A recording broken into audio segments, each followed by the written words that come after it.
A literature review demonstrates your understanding of existing research in your topic area, identifies gaps, and establish foundation for your study. In this video, I am going to give you all the steps that you need to write a critical literature review. And I need to say this. These are very simple steps that you need to take to have a critical literature review from a blank page.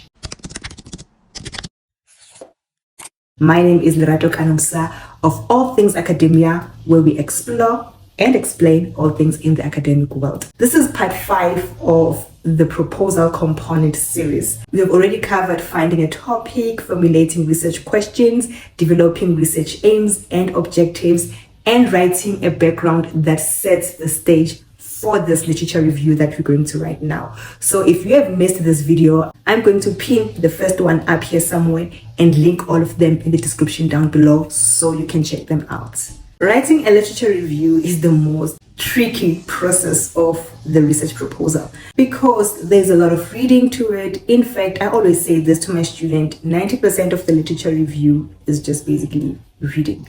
But there's a way to read, and I will discuss that in another video in a literature review series, not this one. This one is very straightforward because it's about other components of the research proposal as well. When we talk about literature review, we're talking about reviewing literature, meaning you need to have the literature to review. And that's the first step, finding the literature. But that on its own is so tricky because where exactly do you start? What kind of literature are you looking for?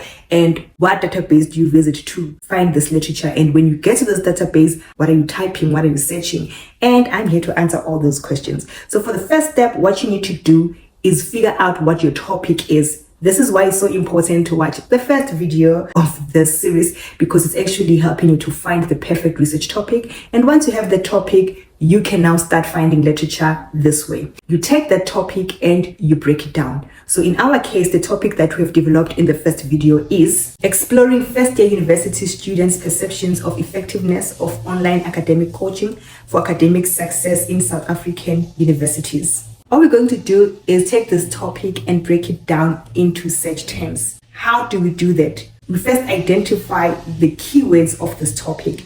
And as you can see here, we've got perceptions, we've got effectiveness, online coaching, academic success, South African universities, first-year university students. Those are all keywords that we can punch in to search for literature. But we can't just type all these things and get the literature that we're looking for. We need to be very strategic about it, meaning we need to have a game plan.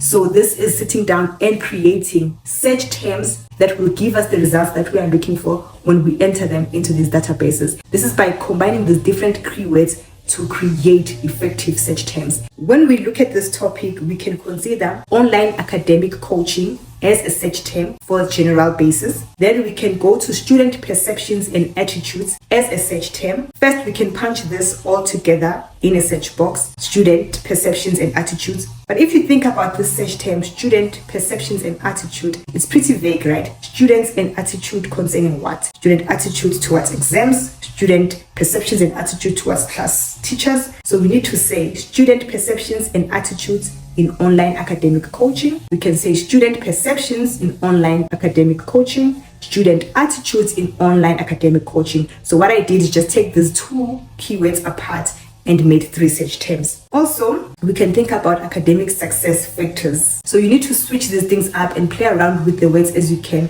to develop more and more search terms that you can search in the database. Which databases do you go to? You need to go to reliable databases to search for this literature in order to find credible literature that you can use. So you can't just go to blogs and just get people's opinions. You need academic and scholarly articles. And you can find this in Google Scholar, JSTOR, or your institutional online library. There is a way to refine this search to get, because you don't want too old or outdated sources. How do you get sources within a specific time range? You can type things if you want from specific journals and so on. I will have a separate video about this where I talk about how to effectively search around academic databases to get the results that you are looking for. But for the purpose of this video, just take the search terms and type it in the search boxes of these databases and get literature to start working with. So you also need to consider your inclusion and exclusion criteria as you look for these searches, because once you type in the search terms, a lot of articles are going to come up and you need to select the ones that work for your study. And this is what we call inclusion and exclusion criteria. Which ones are you taking and which ones you're not, because you can't take everything that this database just spits out to you, okay? What you need to do is figure out if your criteria has to do with a specific time period, like a specific year, also geographical. In our case, there is a geographical element because we are focusing on South African universities. We might want things to do with South African context rather than talking about perceptions and attitudes somewhere in the north or in the west or in the east, but we want from the south. Our selection criteria is that we're going to prioritize those articles that are either written within that context or by a South African scholar. So that also helps you choose what articles you're going to use for your literature review. Now, after you have the resources, the articles, the literature that you're going to review, then you can move on to step 2. And that is organizing your literature.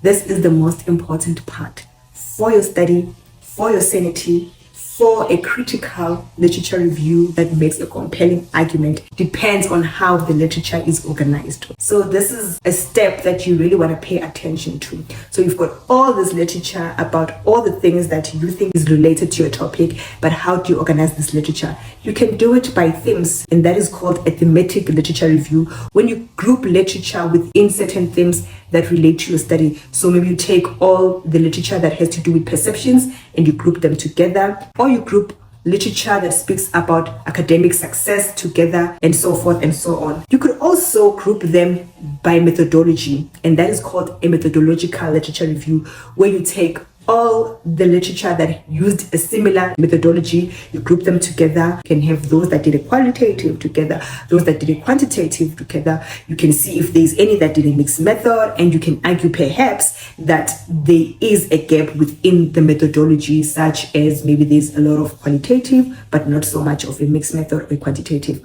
whatever the case. The other thing you can do is to organize them chronologically. This is mainly used for disciplines like history and some disciplines in humanities, where you're trying to show how the topic has evolved over the period of time. So what you're going to do is start with the earliest and finish with the latest or the most current one. You group them by publishing date, that this topic was understood like this in the 50s, like this in the 80s, like this in the 90s, and now currently in the 20s, we understand it like this. In our case, for this video, we're going to take a thematic literature review because the topic calls for it. I mean, we've got so many themes within this one topic that we want to explore. Like I said, academic success, perceptions and attitude, effectiveness itself can be a theme. Organizing your literature review takes a lot, but it's not this step. This step is actually the analyzing and the synthesizing of that literature. And before I continue with that part, I have a tool that I've created that can help you organize, analyze, and synthesize. And that is my literature review log. I will link it in the description down below so that you can download and use it for free. What it basically does, it helps you to log the literature that you've collected. As you're searching during the first stage, you're collecting different literature. All you have to do is fill it in the sheet. So you're going to write the name of the literature, you're going to write the type of the document, the date it was public, the theme it connects to, if the methodology it used, the argument of the study, and you collect all this relevant information, including some notes that you find interesting that you want to incorporate in your study. You can even include the whole reference, but also an DOI number so that you can find it online in the future. After you filled in all the literature that you've collected, you can just click on themes and click one theme, for example, effectiveness. And this is going to filter all your literature by every literature that you have read and you thought had something to do with effectiveness as a theme, and not show you anything else. In that case, you don't have to now go one by one, start organizing and figuring out which literature goes where. All literature are organized by themes. But also, if you're doing a methodological, you can then click and it will give you sorted methodologically. So all the qualitative methods, literature will be grouped together, or the quantitative method literature will be grouped together, and so forth. Even with publication date, in case you are doing a chronological, applies the same. Yes, color me a genius, because I got your back, guys. I got your back. So if you download this log, you can use it. It's free, just in exchange of your name and your email. So I can continue showering you with good academic gifts, such as this one, directly to your mailbox. Color me your best friends, because I got your backs, lovelies. Talking about analyzing and synthesizing your literature, we're talking about the critical engagement of this literature. You do not want to just summarize this literature and be descriptive about it, like group it together in themes and then just write down all the literature in the theme that this person did the study, this person did the study, this person did the study, this person did the study. You see how boring this gets after a while? That's not how you want to write your literature review, but you want to critically engage with it. So this is what I mean. So for example, under the theme effectiveness, if the literature says that student finds that online academic coaching improves performance, you want to write those scholars into one and say, many scholars say, or the researchers like so and so and so and so say this. But then also you do not end there. If there is a contradicting opinion on that, then you can say, however, so and so disagree that this online academic coaching improves academic performance. So you want to critically engage. Do not just summarize what the scholars are saying, but summarize it in a way that is engaging and critical. Show patterns within the theme itself. You also want to look for gaps within this literature. So you want to look for things that have not been extensively investigated, or things that have been overlooked within the literature, and you highlight those things as you write. So you can say, oh, so many people did a qualitative study saying this, and talking to the students, gathering their opinions. However, there is a lack of a qualitative study. We cannot quantify this phenomena because we've already qualified it, but what does the numbers look like, So there is a methodological gap in that case, but also there might be a thematic gap or a theoretical gap that you might talk about, that, oh, actually a lot of people have looked at this and they talked about this kind of theory, and this is how they've conceptualized this idea of effectiveness. But maybe we could look at it this way. You identify the gaps and you highlight them. You also want to discuss the findings of the literature. You don't want to leave it for the reader to connect the dots. You need to connect the dots for them. For example, if someone says online coaching is ineffective, while some other people say people benefit a lot from online coaching, you want to discuss what are the possible reasons for these differences. Is it a context thing? It is an environment thing? It is, a privilege thing.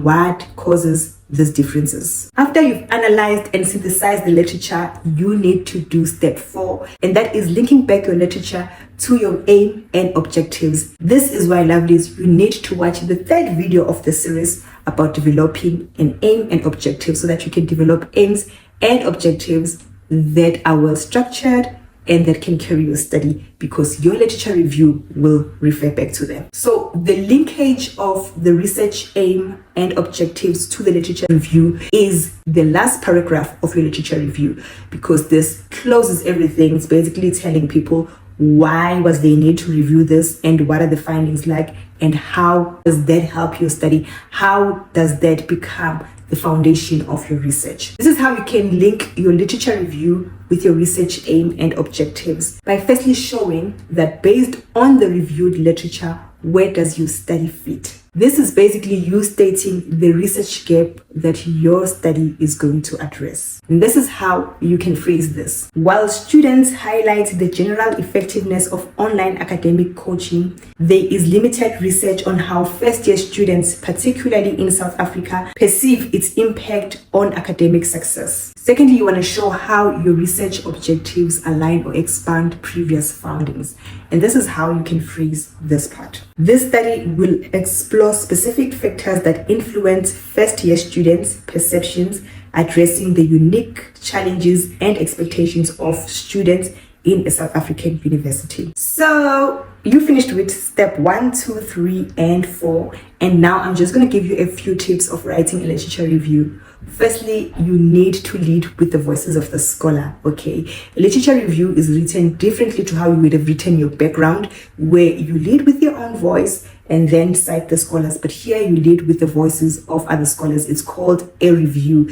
This is not your own input, but you are reviewing existing literature. So you're talking about specific people who've done specific studies and found specific findings. I always say the language that you use in your literature review matter. You do not want to say the author says, Smith says, Smith states. That's such a vague statement. You want to use statements that are critical. Is that person concluding? Is that person advocating for something? Is that person arguing for something? Is that person adding into an idea or expanding it? Is that person developing an idea that has already been established by someone else? Don't say Smith says. You either say Smith argues, Smith advocates for, Smith concludes, Smith develops the idea, Smith expand on James's idea. You need to write in a language that shows the position of the author. And the most important thing, when you're writing your literature review, you need to cite right. You need to have the most accurate citations in text and in the reference list. You can watch the video that I will pin up here somewhere.